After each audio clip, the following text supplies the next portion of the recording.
Hey guys, welcome back to the shop this week. Glad you could be here. And in this What's in My Shop, I have the Victorian Desktop once again, and it's currently drying, or the glue is drying anyway. So I glued up the dovetails. I used hot hide glue. That's what all this stuff is here. I'm just waiting for it to finish cooling off so I can put all that stuff away. But I used hide glue to glue the dovetails, and then there were also mortise and tenon joints on this inner brace piece. And all of those got a coat of glue and then put them together. I used some, I think Roy Underhill calls them squeezy blocks, maybe? Pinch blocks? Yes, squeezy blocks. Anyway, there was an episode of the Woodwright's shop where Roy made these little blocks that kind of look like teeth that are used to glue up dovetails. And the point of them is that there's cutouts where the pins are, and then you have these extra height pieces or taller pieces that are where the dovetails themselves are. And the point is that you can use those to clamp up dovetails instead of having to try and get clamps on your workpiece without smashing the pins. Not that smashing the pins is really a concern, but with a block like this, you can make sure that you get good pressure on the dovetails to hold it all together, rather than trying to, clamp down on the pin board, because you're really not going to do anything if you try and clamp the pin. So that's what those are for. I also had to just put a clamp in here to make sure that this was a good tight fit with the mortise and tenon joints, and then these are on there just to kind of make sure that everything was still aligned. So since they are, that's all pretty much ready to go. I was also able to get the back panel and a bunch of the exposed screws painted this past week.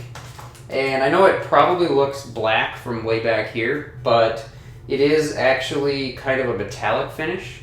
And the color that I ended up going with was oil rubbed bronze. So it's not quite black, but it is pretty close. We tried a couple of different colors. We tried antique brass, antique bronze, and then this one, oil rubbed bronze. And this one pretty much just fit some of the colors from some of the other pieces, the cast iron pieces, a little better than the other two. So that's what I went with. I was able to get them painted. These are all dry, ready to go. All the screws, those are all ready to go. And I painted the screws just because I didn't want to have the silver. I mean, you might not see them because all of these shorter screws or smaller screws here are for the corner braces, and they'll be on the inside edge of this side panel. And these two were already black to begin with, but they're for the front panel, so I figured might as well get those painted too. So that was the major accomplishment this week. It wasn't too much because all I had to do was scuff up the aluminum and then get it painted. And gluing up really didn't take all that long. But I also did a small glue up of a couple of pieces of cherry veneer that I have to a piece of plywood. And I'll be later sanding these and getting them ready for finish, and then actually finishing them, because I'll be using them kind of as an experiment board. I'll be finishing one side in probably shellac or polyurethane, maybe half and half, and then the other side I have some spray finish, some spray varnish, or spray, wherever that went, it's over there. Anyway, it's just an experiment. I have a friend that can do some pretty good airbrushing, and I had an idea to try and airbrush something on here with sort of like candy colors, just to see, so you can kind of see through the colors, but still, it's almost like painting, except for more like staining. So we'll see if the experiments work out. There'll be a project coming up with that in the near future, if that works out. So that's what this is for. It's just a scrap piece of plywood from cutting out a window on one of my other computer cases, actually. And so that'll be interesting to see.